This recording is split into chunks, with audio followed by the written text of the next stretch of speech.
We've really been through almost a year of online school. I've graduated high school over Zoom. I'm probably going to graduate from college over Zoom.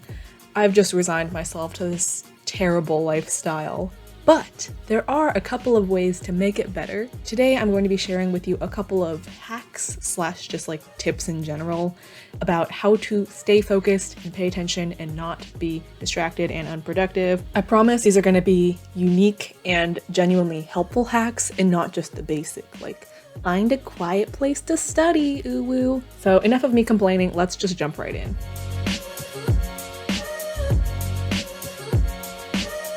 My first tip, and the one I've genuinely found the most helpful for me, is to have a designated mindless fidgeting activity. Remember back in like 2014 when fidget spinners were a thing? Yeah, I used to think those were annoying as hell because every single middle school boy was just with them and making them a huge distraction instead of actually using them as the helpful focus tool that they were designed for people with ADHD and other attention disorders. Anyways, just finding something like that, a mindless activity that allows you to get energy out in a physical form while you're trying to focus your mental energy, can be really helpful. I find that I only go on my phone because I want something to do with my hands, but the phone is not a great distraction to go for because it inevitably ends up distracting your brain as well. Instead, I've been replacing that with crocheting, my mindless activity of choice. During in-person classes, I actually used to make friendship bracelets in class. You might not want to do crafts in the middle of your class though, so maybe you could have a fidget spinner or fidget cube, or maybe like a jar of Play-Doh or a stress ball. This was a thing in elementary school where you could make a little squishy ball out of all of your eraser shavings, and I found that really relaxing and relieving to squish in class.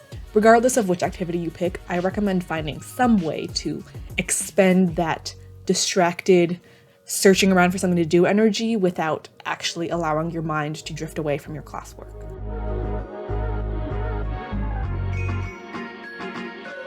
Tip 2, even if you have recorded lectures, I would still generally recommend you attend the synchronous lectures. Yes, I know that sounds annoying as hell, and if you live in a different time zone from the time zone that your professors are broadcasting from and you have to wake up at 3 a.m. to attend lecture, just like maybe don't. But for the rest of us, just like go when you can. I find that when I'm watching a recording, I'm far more likely to get sidetracked because in the back of my mind, I'm just thinking, oh, it's okay if I just stop right now, go do that other thing, take care of this other distraction, because I can always just come back and rewind to the point that I didn't pay attention to. Spoiler alert.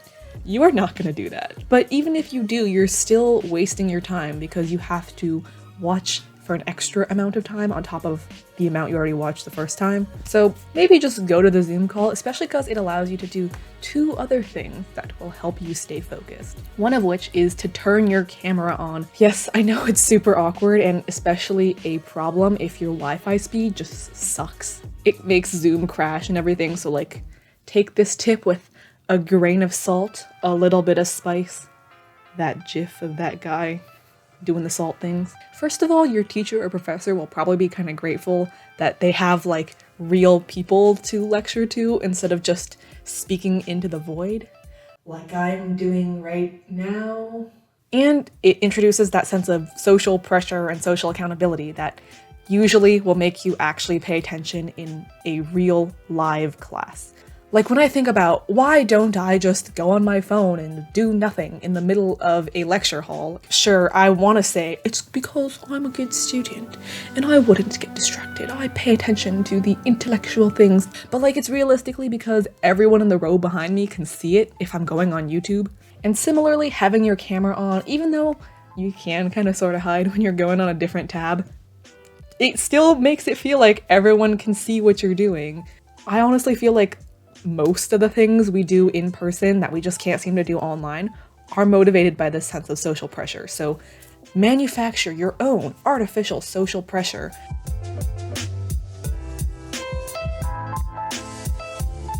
Another thing I recommend you do is actually participating in class, whether that be asking questions, typing things in the chat, answering the poll questions, or just like smiling and nodding along when your teacher asks rhetorical questions or makes a dumb joke. because one, your teacher will like you a little bit more and maybe they'll be a little bit more lenient in grading you. And it also feels like your teacher and your fellow students know you're there and start to kind of expect you to be there. Turning your camera off and not giving any indication that you've ever been there at all can kind of feel a lot easier than subjecting yourself to like participating, but it starts to make the learning experience, which should be pretty interactive, feel like one of those massive online open courses like Coursera or edX, which have significantly lower completion rates than like an actual university course for a reason, because there isn't that social pressure to show up and pay attention.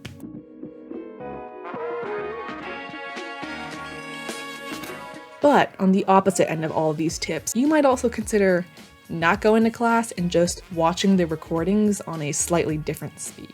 This tip might be really helpful for you if, one, your professor just is the real Slim Shady and is speaking at 1,000 miles per hour, or conversely, it can be super helpful if your professor, okay, I don't want to be like ageist, but it's definitely old professors who do this, who talk at this pace, and it's just not possible to pay attention when they're talking that slowly. That's why I find podcasts so much easier to listen to and pay attention to when they're on 1.25 times speed or sometimes 1.5 times speed. Maybe you have my video on 2 times speed right now, although I'd be very impressed if you could listen along and still understand everything at 2 times speed. So doing the same thing to your lectures can just make it that much easier to follow along.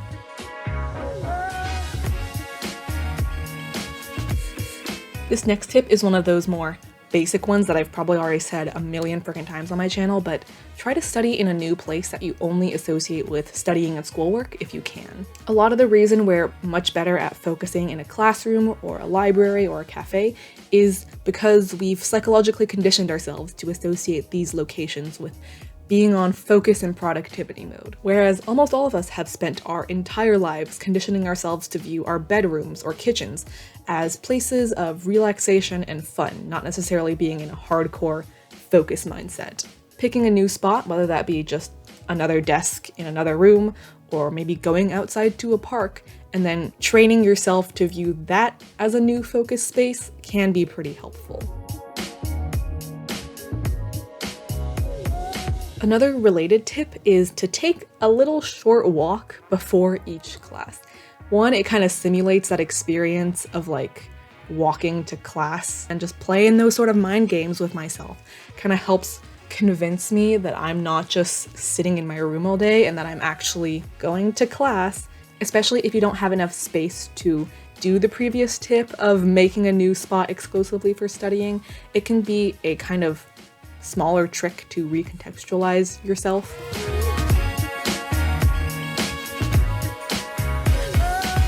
And my last context-related tip is to study outdoors if you can, although maybe this tip is very much like me living in SoCal and thinking that everyone can go outside at this time of year. I actually have no clue what it's like to live anywhere colder than Northern California, so let me know in the comments if you would either burn to death or freeze to death if you went outside right now. It is a COVID-friendly way to be somewhere besides your house. And being in a semi-public space like a park or a university campus, which is where I am, kind of increases that social pressure, like as if you were studying at a library or a cafe. Even though there's not the same level of pressure as there is in a lecture hall or classroom where like people know that you're supposed to be learning, it still kind of feels like, oh, if I'm just sitting on my phone while I have an essay open on my laptop, the people walking by are gonna be like, what the heck is she doing? Why isn't she doing her schoolwork? Or maybe that's just my social anxiety talking, but like, it kind of makes me pay attention to class more, so ask not what you can do for anxiety, but what anxiety can do for you.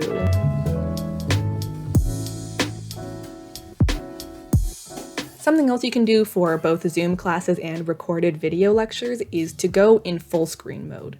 I know this seems a little bit like stupid and like, but having it on full screen mode means it takes you an extra click to go on another tab, and just increasing the amount of effort it takes you to get distracted is helpful. These tiny, tiny barriers just take advantage of your laziness whenever possible, and we are all biologically built to be lazy and expend as little energy as possible, so take advantage of that when you can.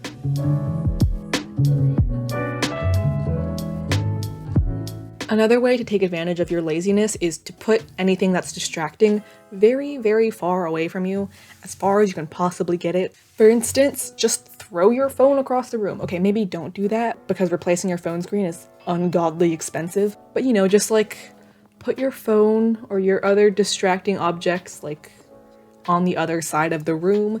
Once I'm sitting down at my desk and watching my lecture, do I really want to get up to go get my phone? Is it worth it? No, who wants to get up?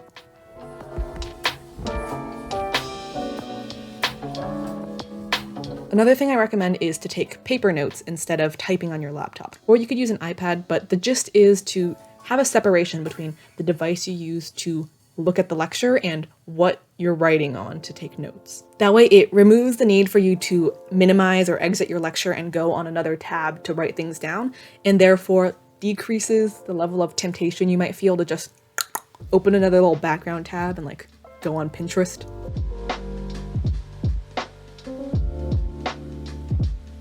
And last but not least, another kind of basic tip, but something that is very, very useful, is to find an app or a Chrome extension that will block your access to distracting apps and websites. For example, I use Flora, which is free on my phone, and I use the Forest Chrome extension.